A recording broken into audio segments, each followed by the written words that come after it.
Presentamos A Fondo con José Ignacio Beteta. Análisis económico, análisis político en A Fondo. Este programa llega gracias a Black Coffee, el sabor y aroma del mejor café gourmet del Perú. Bienvenidos a Fondo a través de Enlace Regional RCR, Red de Comunicación Regional. En esta secuencia hoy voy a reemplazar a José Ignacio Beteta, ¿no? Pero una secuencia que tiene como objetivo, ¿no?, plantear los principales temas de agenda nacional en el panorama no solamente social, en el panorama económico. Y qué duda cabe, ¿no?, que el principal tema en estos momentos es la situación generada, ¿no?, por el propio gobierno, tras el anuncio formulado el último viernes por la presidenta del Consejo de Ministros, Mirta Vázquez, ¿no?, en el sentido de el cierre y también, ¿no?, dejar sin efecto las actividades de las unidades mineras 4 en Ayacucho. ¿Qué efecto puede tener esto, no?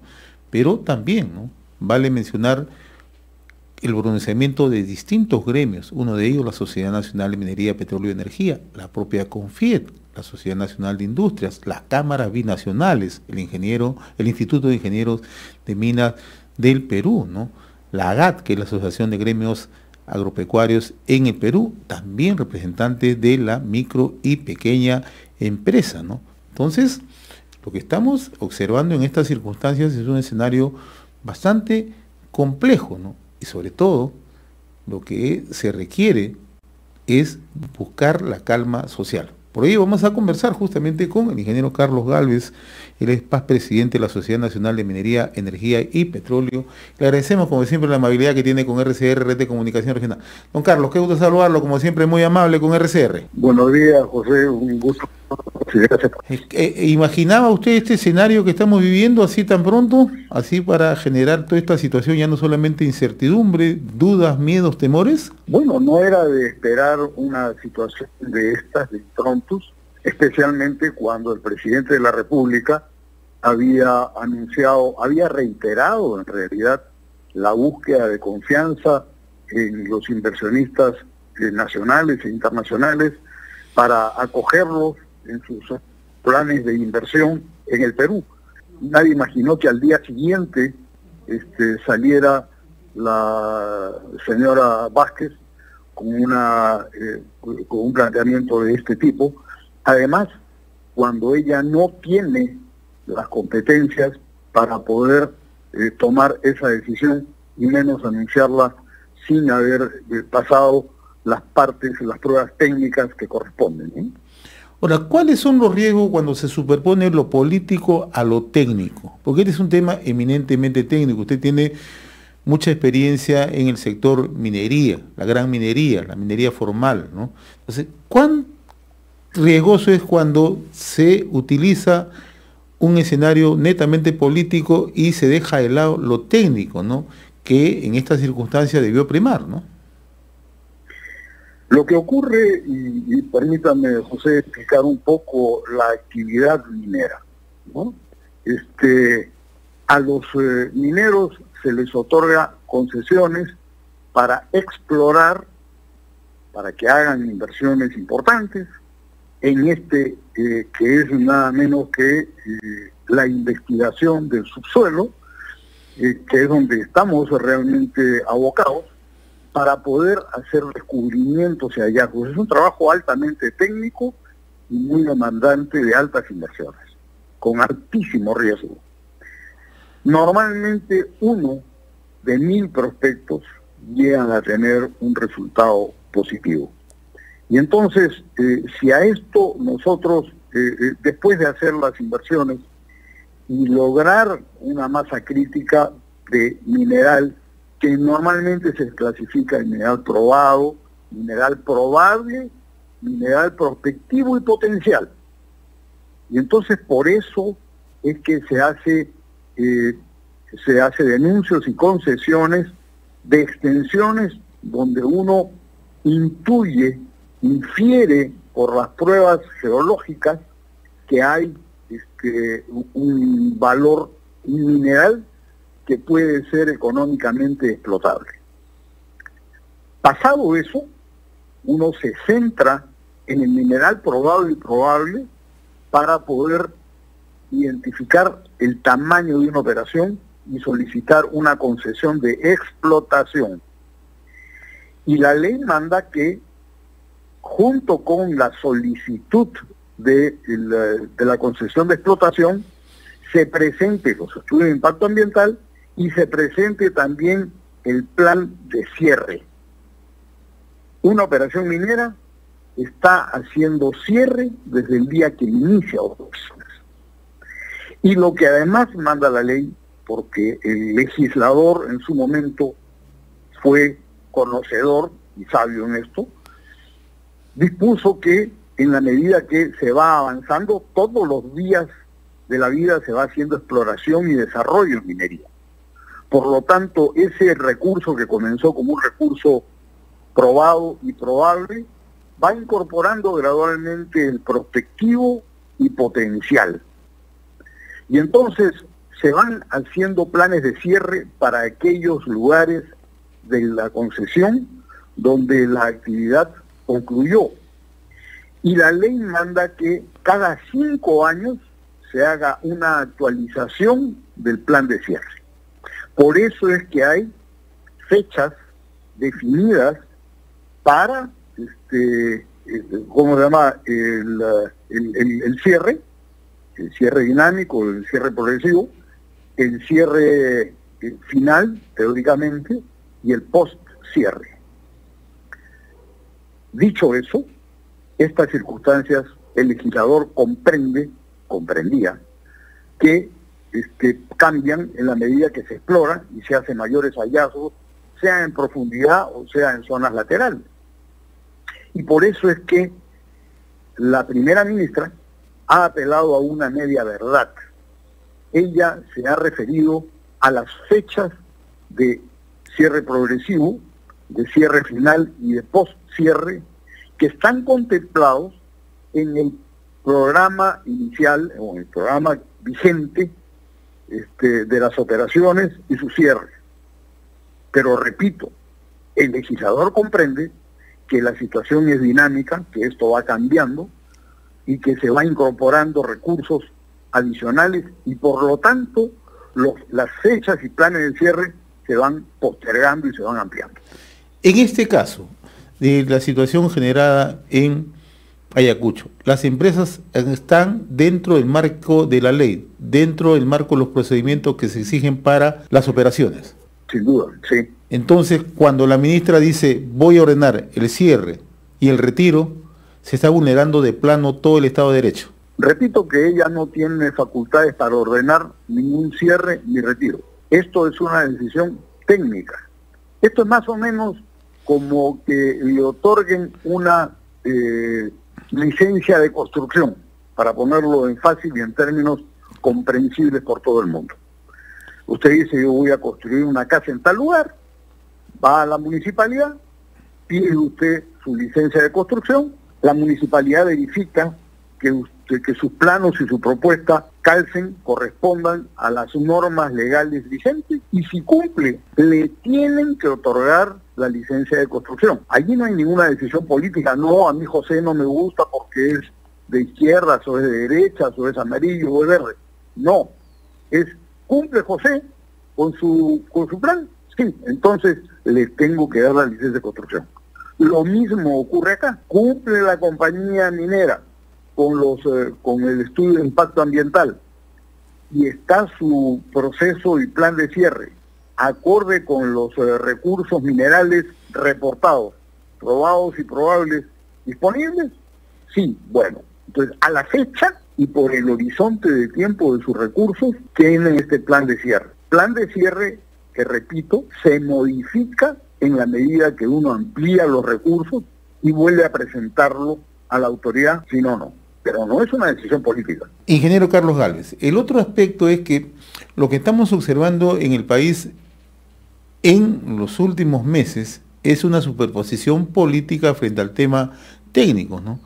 Y uno de estos hechos se vislumbran con claridad en lo que se suele llamar ahora las mesas de diálogo. La suscripción de actas. Lo que hemos visto el último sábado, el último viernes en Ayacucho, la ministra levanta un acta. Pero no solamente es eso, ¿no? También hemos visto hechos muy similares en el corredor minero del sur, cuando estuvo el expresidente Bellido y también la propia presidenta del Consejo de Ministros, Mirta Vázquez. ¿Cómo es que se está interpretando la realidad de los hechos? O sea, se superpone el tema político al tema técnico. Se generan sobreexpectativas frente a lo que muchas veces es competencia propiamente del propio Estado, del propio gobierno, ¿no? Entonces, ¿cuál es la mirada que ustedes como empresarios, como inversionistas le están dando a este tema? El tratamiento que le está dando el gobierno justamente a un tema de conflictividad que ojalá no escalen, porque incluso la propia ministra ha dicho, esto es un plan piloto. Justamente eso es lo peligroso. La primera cosa es que un país funciona cuando tiene reglas claras y estabilidad jurídica. Y además sus gobernantes respetan los compromisos y su palabra tiene valor.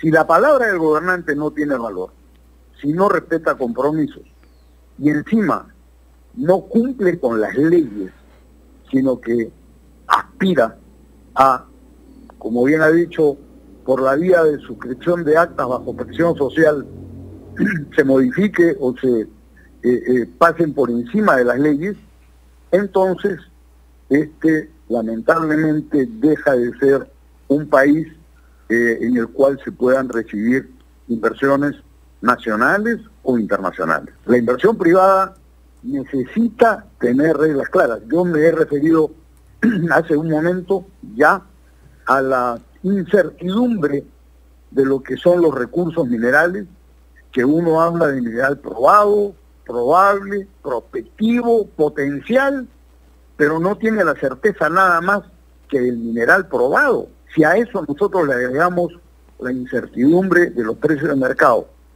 y para mayor abundancia uno le agrega incertidumbre por los vaivenes de las decisiones políticas, entonces no hay forma de poder llevar adelante nuestro país. Ahora, el otro escenario que podemos confrontar, y no está alejado de la realidad, ¿no? Simplemente basta remontarse un poco o establecer lo que está ocurriendo en estos momentos, ¿no? Perú tiene el triste privilegio en estos momentos que en el mundo es el primer país donde tiene litigios internacionales, ¿no? Son 6, ¿no? Superando incluso a México, otros países del África. En estos casos, han dicho los representantes que van a agotar toda la vía legal acá en nuestro país, pero no descartan que también vayan a las vías internacionales. ¿Se ajustan todas las condiciones como para que puedan recurrir y reclamar sus derechos? Sin ninguna duda. Tengamos en cuenta que el Perú tiene múltiples tratados de libre comercio y de protección de la inversión, que las empresas a las que nos estamos refiriendo están muchas de ellas listadas en la bolsa o tienen inversiones internacionales y por lo tanto los inversionistas van a reclamar al Estado el incumplimiento de las reglas y de la ley, eso sin ninguna duda, y por lo tanto el Estado peruano no solamente va a dejar va a impedir de generar oportunidades de trabajo, va a dejar de disfrutar de los valores de exportación y de las divisas tan necesarias, de la recaudación fiscal que en este momento es el puntal de la recuperación de la economía y que tanto aspiran a subir incluso tasas de impuestos, y con eso generar con esta inestabilidad demandas internacionales que pueden significar perfectamente miles de millones de dólares de indemnizaciones a quienes han impedido el desarrollo bajo las leyes de esta actividad. Ahora, mirando el horizonte del sector, don Carlos, ¿no? Somos un país que ofrece confianza en estos momentos. Somos un país donde los inversionistas en las actuales circunstancias pueden sentirse interesados por nuestro potencial, o es que el gobierno tiene que dar ya señales más que claras, ¿no?, para poder retomar ese factor que significa y que es un valor agregado potencial y que hemos construido en las últimas 3 décadas en el país, que es la confianza y la seguridad jurídica. No cabe la menor duda que ya la confianza se ha visto impactada.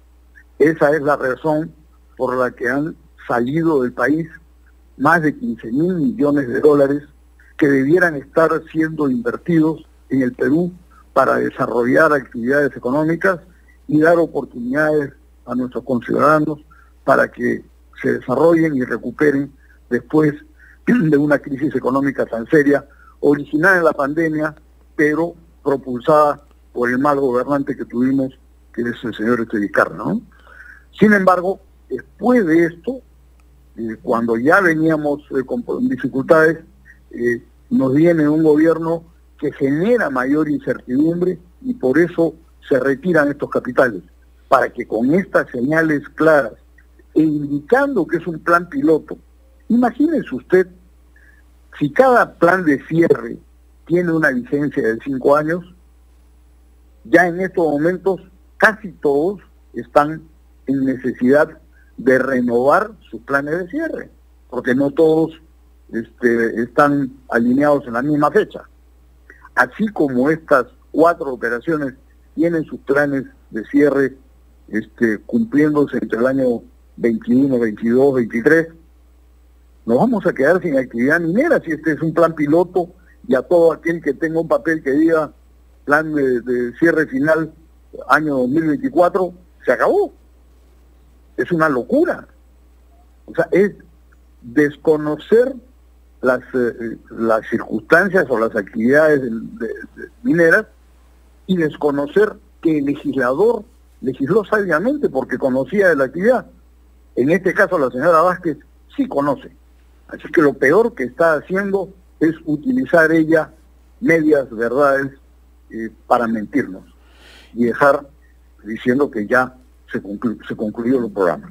Por eso es que el viceministro de Minas ayer ha tenido de cierta manera que recular con algunas de las afirmaciones.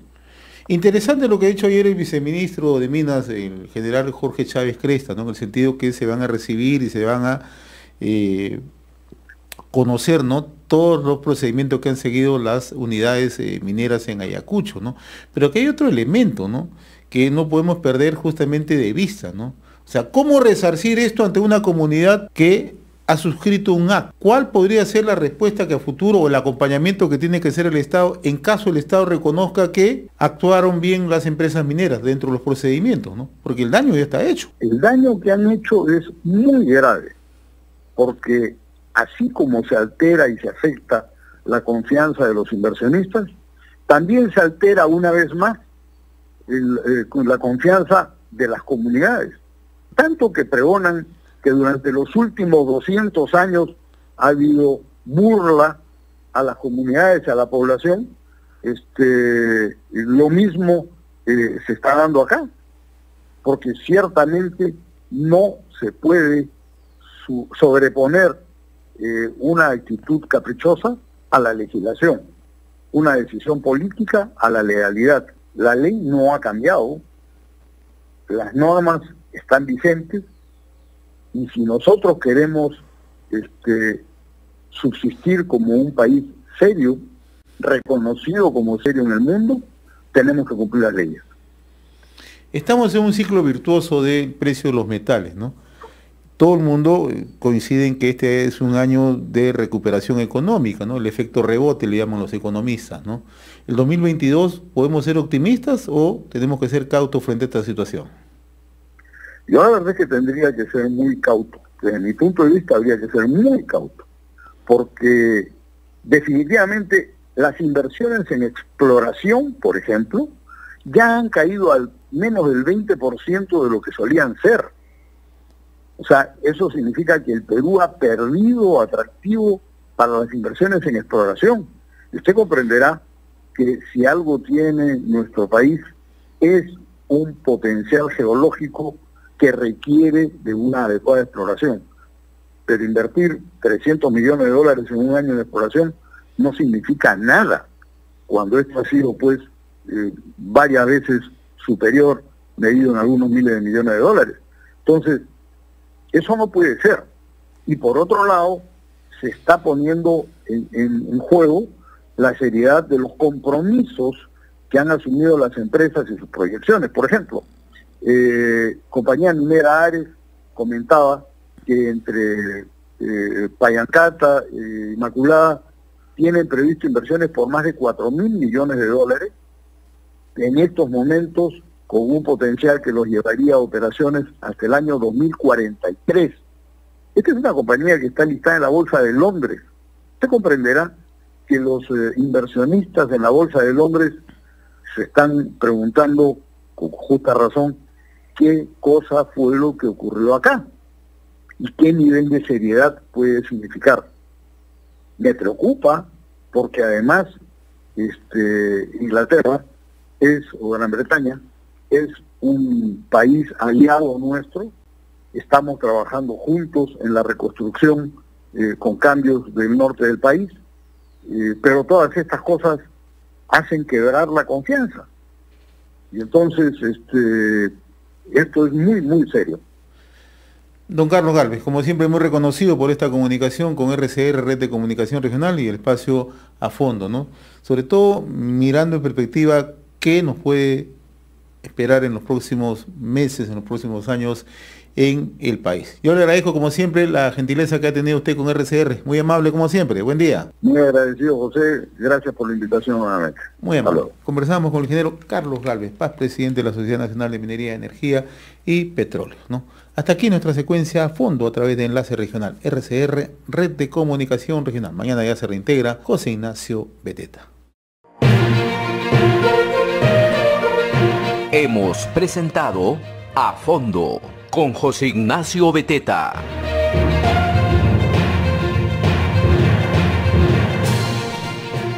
Este programa llega gracias a Black Coffee, el sabor y aroma del mejor café gourmet del Perú.